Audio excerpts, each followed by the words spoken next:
Olá, sejam todos muito bem-vindos. Está começando mais um programa Câmara de Vereadores em destaque aqui nos canais do Portal Éder Luiz. Você sabe, essa é uma parceria nossa com a Câmara de Vereadores. A gente está sempre trazendo aqui os vereadores para conversar. E hoje eu estou recebendo o vereador Luvison, que passou um período de 30 dias como suplente na Câmara de Vereadores de Joaçaba, vereador Loiri José Luvison. Muito obrigado pela sua presença. Seja bem-vindo aqui ao Câmara em Destaque, vereador. Boa tarde, Éder. É um prazer muito grande estar aqui nesse momento. Obrigado pelo convite. E gostaria de saudá-lo e saudar as pessoas que estão nos vendo nesse momento. E, com certeza, temos muita coisa para tratar nesse momento. Vereador, fale um pouquinho para a gente, pessoal que está nos acompanhando aqui, né? Um pouquinho da sua história. A gente sabe que o vereador tem uma atuação, além de política, né, na vida, no dia a dia. Então, fale para a gente um pouquinho a respeito da sua história. O vereador vem do CIMAI, é isso, né? É muito tempo já lá, né?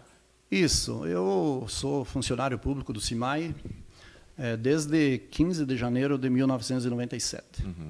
Dentro do serviço público, a gente aprende muita coisa do público, né? Que são aqueles trabalhos que são feitos para a população. E com a minha inserção na política lá em 2008, você aprende muito mais, você aprende muita coisa com relação a leis, com relação a trabalhos, aquilo que é direito das pessoas, aquilo que é dever dos departamentos públicos nas mais variadas escalas, né? Ou seja, na educação, ou seja, na saúde e assim por diante, né? Vereador, como é que foi esse período de atuação na Câmara, né? Como é que o senhor avalia aí esse período de 30 dias, que é um período curto, né, para o suplente, mas é um período que dá para trabalhar, dá para trazer resultados, né? Olha, nós, tendo em vista o período que a gente esteve lá dentro, eu acredito assim que a gente conseguiu fazer muita coisa em relação àquilo que a gente tinha planejado, né? Nosso planejamento ele estava um pouco mais esticado, mas em virtude de algumas coisas que aconteceram, a gente acabou tendo um tempo reduzido, mas consegui fazer basicamente tudo aquilo que eu tinha em mente, né? Algumas coisas acabaram ficando para trás, mas eram algumas questões que se precisaria de mais tempo na realidade. Seriam 2 pedidos de informação, porque o pedido de informação em si, você faz ele hoje, você tem, por força de lei, você tem 30 dias para ele ser repassado de volta para ti. Então, em 30 dias, não teria condições de fazer um pedido de informação, porque eu não estaria mais lá para poder debater esse pedido de informação e tentar ver o que pode ser feito em cima daquilo que teria voltado como informação daquele problema que ia ser levantado. Certo. E a gente conversava antes aqui, vereadora, qual é a sua visão sobre a atuação na Câmara de Vereadores, né? A visão do vereador, ou seja, a atuação do vereador. A gente vê muitas vezes, o vereador é um fiscalizador, é a pessoa que está lá para constituir leis, mas vai muito além disso. O senhor me falava também na intenção do vereador de ir além, de fazer mais do que isso, né? De não ser apenas o legislador, que não deixa de ser um papel importante também. O vereador ele tem vários papéis, tendo em vista que muitos vereadores não desempenham esses papéis. Isso a gente vê na prática, no dia a dia. Mas eu entendo assim que o vereador, além dele fazer aquela questão da fiscalização, aquela aprovação de leis, aquela questão de indicações dentro da Câmara, ele tem mais trabalhos que ele pode desenvolver dentro da sua rotina, do seu dia a dia.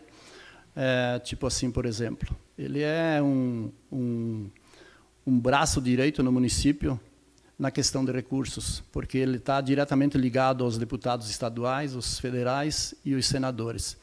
E aí ele tem acesso àqueles recursos de emendas. Então, o que ele tem que fazer? Ele tem que trabalhar junto com o Executivo na elaboração dos projetos, encaminhar os projetos para os deputados, para os senadores, cadastrá-los nos gabinetes e trazer recursos para o município e ajudar a desenvolver aquelas ações que o município sempre trabalha, né? É claro que em todas as áreas você representa a população, trabalha pelo município e você sempre tem uma área que às vezes você tem mais, uma área às vezes tem menos. Isso depende muito da questão do próprio orçamento do município também, né? Com certeza.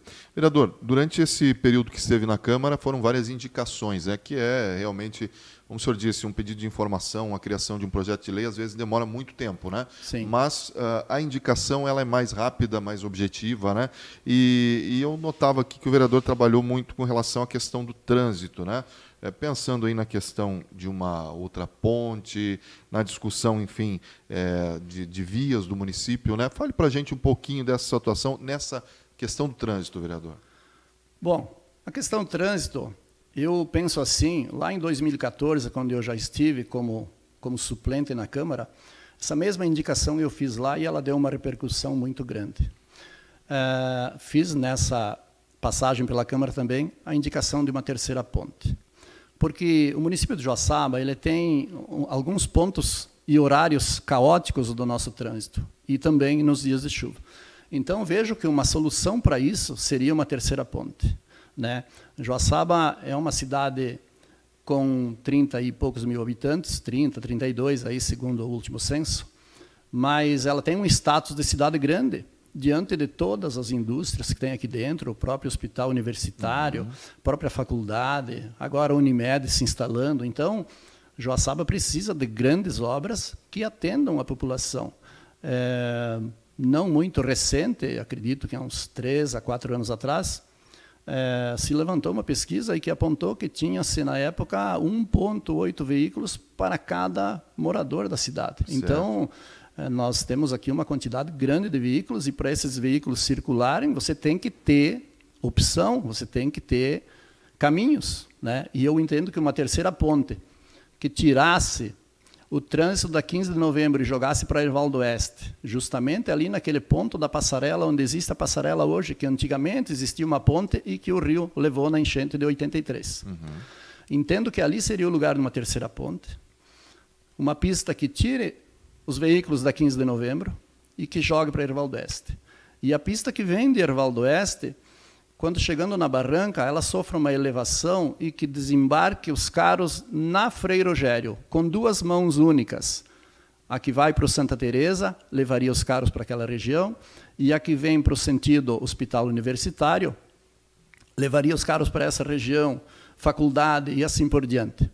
E aqueles carros que desceriam pela 13 de maio, usando a Frei Rogério, eles poderiam muito bem descer a 13 de maio, fazer a rótula da loja Colombo na 15, fazer aquele trecho da 15 e atravessar para Hervaldo Oeste pela pista da ponte que faz o sentido Hervaldo Oeste. Isso ajudaria muito, porque ao invés de 2 caminhos hoje para a travessia, nós teríamos 3. E vejo também que existe uma possibilidade muito grande disso acontecer, porque hoje nós temos um governador que é aqui da região. E daqui a pouco os 3 municípios se juntando e fazendo um grande projeto nesse sentido, fica mais fácil de você buscar esse recurso e executar essa obra.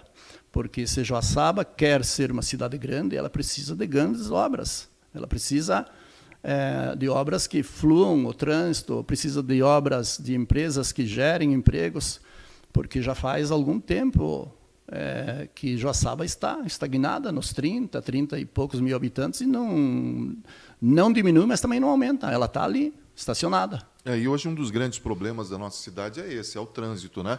Tanto na questão de deslocamento, né? O vereador fala, claro, nós temos uma população pequena, mas a população que gira aqui é muito grande, né? Sim. Temos aí órgãos federais, como o vereador falou, o próprio Hospital da Unimed que vem para cá, os nossos hospitais já de hoje, né? Então, de fato, é uma visão interessante, né? Precisamos olhar para grandes obras, vereador. E vale a pena destacar aqui, na época que o Rafael foi prefeito, uma das grandes obras dele foi a questão do acesso ao Adolfo Zigueli. Hoje, se você transita pelo acesso ao Adolfo Zigueli e você lembra como era no passado, e você tem essa visão hoje do que tem lá para cima, como mudou aquela região, a própria Avan vindo, o próprio Caetá deslocado lá para cima. Então, você vê que mudou muito, e isso descentralizando, você consegue dar um melhor fluxo, e as pessoas também têm uma maior facilidade, porque é assim, o cotidiano da pessoa é muito corrido e a pessoa, às vezes, não tem paciência para tanto trânsito e tanto vucu-vucu, né? É uma cidade, infelizmente, que trava, né? As pessoas que utilizam o trânsito aqui, a gente tem que ter paciência. Está certo que se a gente comparar com grandes cidades, a gente não perde tanto tempo no trânsito. Mas uma coisa importante que o vereador falou, é uma cidade pequena, não tem necessidade de ficar tanto tempo parado. E a gente vê obras que são a mudança de mão de uma rua, né? Enfim, obras que não são aquelas que vão resolver efetivamente, né? Essas alterações de mão de direção, elas ajudam numa circunstância e acabam prejudicando em outra, porque elas aliviam aquela mão de direção, mas elas acabam sobrecarregando uma outra via que vão haver os desvios, né? Porque você não consegue mais fazer mão dupla ali, você acaba tendo que pegar uma outra opção e assim por diante, né? Ela descarrega uma e acaba sobrecarregando a outra. Verdade. Bom, o vereador atuou bastante nesse sentido aí, o trânsito é sempre algo muito importante e interessante para Joaçaba essa discussão. Os bairros também foram motivo de indicações do vereador Luizão. Vereador, fale para a gente a respeito da sua preocupação com os bairros, né? Questão de manutenção dos bairros, questão de vias dos bairros também, né? Há uma preocupação de sua parte. Nessa minha passagem, eu fiz uma indicação também direcionada aí para o bairro Nossa Senhora de Lourdes, para que se coloque um guarda-reio naquela rua Honorato Tesser, que desce e ela entronca no acesso do Zigueli, justamente por conta de que ali existe um risco muito grande de os veículos caírem aquele penhasco, principalmente lá na parte de cima, que já houve o caso de um carro descer lá e ficou meio pendurado, e lá embaixo são 3 vias, e você vai acabar atingindo um inocente ou inocentes lá na parte de baixo. Então, eu acho que ali um guarda-reio caberia para dar a primeira brecada em uma possível saída de pista, né? E com relação a outros bairros, nós fizemos um trabalho direcionado para o saneamento básico. Fizemos um trabalho no bairro Jardim Lindóia e buscamos também um abaixo-assinado da comunidade, reivindicando a implantação da rede de saneamento básico. Por quê? Porque o município, numa conversa que eu tive com o Deoclésio, ele tem pretensões de pavimentação para aquele bairro, mas não tem saneamento básico. E lá nós temos aonde jogar o saneamento básico através do bombeamento, justamente na rede que coleta o esgotamento do presídio. Então, existe essa possibilidade. A documentação foi feita, já protocolei no CIMAI, pedindo a implantação de rede, estudos técnicos, viabilidade, recurso, para fazer essa obra no Jardim Lindóia, e aí, posteriormente, o município vai pavimentar aquele bairro, né? E uma coisa importante hoje que está acontecendo no governo de Euclésio é que o bairro que ele entra para pavimentar, ele está pavimentando todo o bairro. Não está fazendo uma rua só, indo para outro bairro, ele está chegando, está fechando o cerco no bairro, está deixando o bairro inteiro. E com a necessidade da pavimentação. A gente viu agora lá no Armindo de Medeiros, né, que existia até um termo de ajustamento de conduta e o prefeito resolveu esperar fazer toda a parte de saneamento, quer dizer, a parte de captação da água, né, da chuva naquele caso. Não tem saneamento, mas tem a captação da água, para depois fazer a pavimentação. Nesse caso é importante ter o saneamento também, né? Nesse caso é importante ter o saneamento porque o saneamento, obviamente, ele tem que passar pelo leito da rua, por conta das profundidades, para poder fazer a coleta, diante de algumas questões, onde tem alguma lombada ou tem baixada, você tem que obedecer um levantamento topográfico.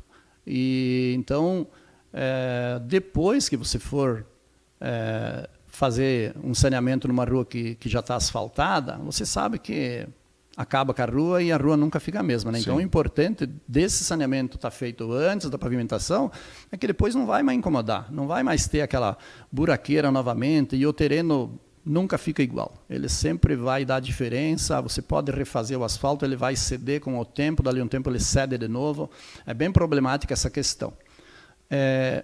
Continuando o assunto, também baseado no saneamento, a gente fez o trabalho para o bairro Menino Deus, também com abaixo-assinado, junto com a Associação de Moradores, da mesma forma que foi feito com a Associação de Moradores do bairro Lindóia. E protocolamos no CIMAI, também quase 200 assinaturas, para implantação de rede de saneamento lá. O bairro Menino Deus, ele tem pavimentação nas ruas, mas ele tem a deficiência da falta de saneamento. Existem vários problemas no bairro lá com relação ao saneamento. E esse é o nosso objetivo, levar aquela melhoria para aquele bairro. No bairro Santa Teresa também fizemos um trabalho assim, na rua Pedro Kunz, lá bem no final do número 1650 em diante, onde pega o final da rua Pedro Kunz, também um trabalho junto com a Associação de Moradores, um abaixo-assinado de quase 100 assinaturas, daqueles moradores que moram naquele final de rua, e que acaba originando uma outra rua, a Rua Norberto da Silva, que também tem várias casas lá de moradores que residem lá.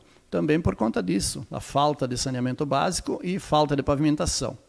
Então, tudo isso já foi feito e foi protocolado no CIMAI, que agora vai fazer os levantamentos, e acredito muito que, tendo em vista que durante esse ano ainda pode ser colocado no orçamento do próximo ano, essa obra vem a acontecer no próximo ano e as pessoas ficam servidas nessa questão, porque são direito das pessoas, e as pessoas esperam isso, do município, dos próprios vereadores que enxerguem, né? Porque eu sempre digo que o vereador é os olhos do executivo, né? Ele vê muita coisa e ele tem que levar isso que ele vê, porque às vezes o executivo, naquela questão de concentração dentro dos gabinetes e orçamentos e busca de recursos, às vezes tem coisas que escapam dos olhos do executivo. Com certeza. Há uma preocupação também do vereador, né, como a gente já falou lá no começo, que atua, né, no CIMAI há muito tempo, com a questão da rede de água também, né? Nós temos locais aqui em Joaçaba hoje que ainda não tem uma rede, né, efetiva. Nós temos alguns locais que ainda não tem rede de água. Eu fiz um trabalho voltado para essa questão, justamente para um bairro que se localiza lá, próximo do Distrito Industrial, que muitos chamam de loteamento Wisniewski, porque os familiares lá, os herdeiros, são da família Wisniewski. E existiu ali uma problemática junto ao Ministério Público por conta daquele loteamento. Quando era área rural, eles foram vendendo lotes, chácaras e assim por diante. A partir do momento que passou para dentro da área urbana, começou a haver uma cobrança do próprio município e pessoas queriam cobrança dos proprietários justamente por questão da documentação. Tudo isso acabou indo para o Ministério Público, e o Ministério Público começou a forçar um pouco para que se fizesse lá a regularização daquela área. Hoje eles têm uma documentação circulando dentro do município, através do REURB ambiental, documento esse que eu busquei, junto com o secretário Dresch, e fiz um ofício para o CIMAI pedindo um levantamento, que se fosse recalculado na realidade um projeto que existiu lá em 2018, que foi tentado também por mim e pelo então vice-prefeito Juscelino Ferraz, através da Secretaria da Ação Social. Mas como a Secretaria da Ação Social ela tem limites de valores na renda das famílias, quando se fez o levantamento socioeconômico das famílias lá, se chegou a um entendimento de que as famílias ganhavam mais do que aquilo que era orientado pela Secretaria, porque você sabe que os projetos da ação social eles têm aquele limite de até um salário mínimo. E aí o projeto caiu por terra, né?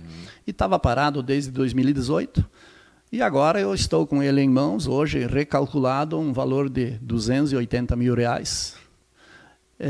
Vamos encaminhar na próxima semana para o gabinete de um deputado, para nós tentar trazer uma emenda impositiva para suprir esse valor, e assim que esse valor venha e tenhamos a autorização, já acredito que essa documentação do município ela tenha o andamento normal, o CIMAI poderá executar a obra lá e levar a água naquela estrada, que é uma estrada estadual, e a partir do momento de que cada proprietário lá tenha a sua matrícula, tenha a sua documentação em dia, ele pode dar entrada no pedido de uma ligação de água dentro do CIMAI para ter água potável dentro da sua casa, tendo em vista que aquele bairro ele sofre muito na época de estiagem, e eles têm lá uma fonte com uma caixa grande que cede a água para todas as famílias. Alguns têm lá um poço artesiano, fundaram uma sociedade, mas a água, ela tem, segundo algumas pessoas das famílias falam lá, ela tem ainda gosto de óleo, até mesmo de enxofre, né? Uma coisa assim. E aí ela não é boa para uso, para consumo, né? Somente para limpeza, lavar roupa, calçado, essas coisas.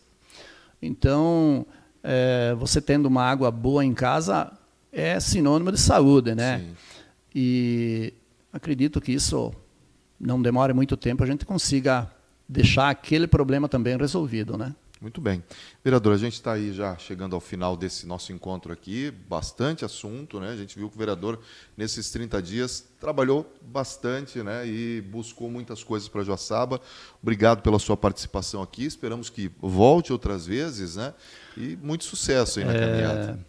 Eu é que agradeço pela oportunidade, pelo convite desse teu canal de comunicação, e acredito que a gente vai ter outras oportunidades, e assim que nós tivermos as oportunidades, estamos aí à disposição para revelá-las e colocá-las no ouvido das pessoas, né? Porque eu entendo assim que as pessoas que estão dentro da política, elas não devem cruzar os braços, e sim trabalhar pelas pessoas, porque as pessoas que estão lá de fora e que depositam o voto em você, elas esperam que quando você esteja lá, você faça, você responda por aquilo que muitas pessoas te perguntaram, né? Então é assim que funciona. Exato. Muito obrigado ao vereador Loeri José Lovison, que foi o nosso entrevistado de hoje no Câmara em Destaque, que volta na semana que vem com mais um entrevistado. Até o próximo programa.